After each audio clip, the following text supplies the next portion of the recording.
It's time to talk about another release from Deaf Crocodile, another animated release, which you should know by now, always gets me quite excited.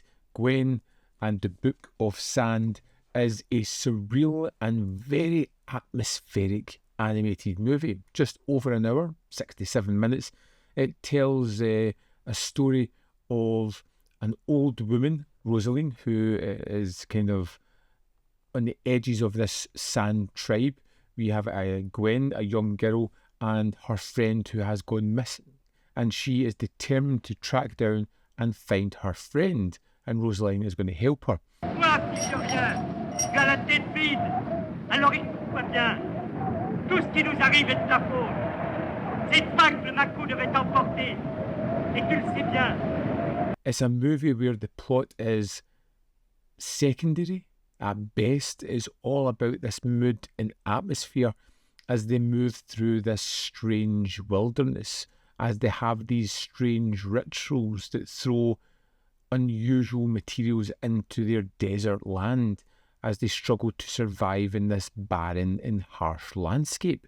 There is something really beautiful about the animation. Although it can feel stilted at moments, it is stunning to look at. As you see the characters move through this surreal landscape of what seems like discarded human items, whether it be piles of mattresses or duvet covers or cups and various items. They seem to be small people travelling through a giant-sized world. Very strange and very unnerving.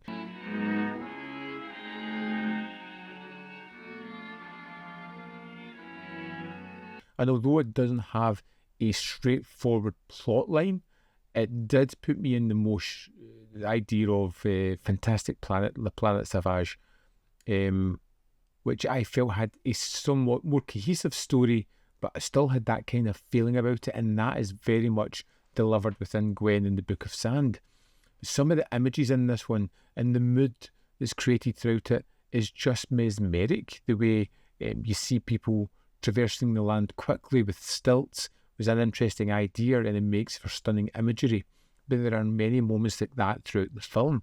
There is a disturbing and almost freaky-like element with the young boy that's been kidnapped, particularly with the people that have kidnapped him, and how we see their strange otherworldly cult that has sprung up from what looks like a catalogue of parts, and how they kind of preach scripture from this was just such an odd and unusual idea.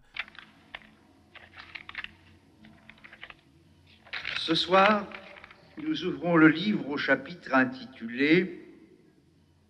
And it has some really nice thematics in amongst that, how a cult of religion can, how it's grown up out of something so silly of that as this catalogue. But it's a really nice, interesting idea that comes with this. The look of these people is all weird and unusual and really disturbing as well. For a tight 67 minutes and a kind of feeling of a easy, languid pace for most of it, there is a lot packed into Gwen in the Book of Sand. And although you don't get the answers that you're looking for, it's a very hazy ending to a kind of hazy story. Go into this one thinking about the mood, thinking about some of the thematics that might be there, the ideas that are there, and the surreal nature of it, and you'll find something that's really very different, but rewarding. Let's dive into the disc of Gwen and the Book of Sand and see what there are. Here we are in the disc for Gwen and the Book of Sand. Let's go to the extras. First up, we have a commentary by Sam Deegan. Then we have an interview with director Jean-François Laguillon, which runs at 1 hour, 5 minutes and 19 seconds. Again, this is moderated by Dennis Bartok, one of the creators of Deaf Crocodile. It's an in-depth conversation, almost as long as the film itself, full of wonderful information. Then we have a new 2024 trailer and a visual essay, The Language of the Sands.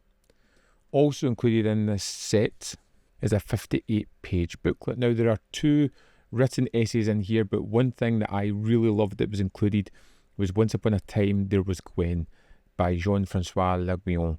It's almost a diary of him building up towards shooting this, the idea behind it. The way it's written was just wonderful.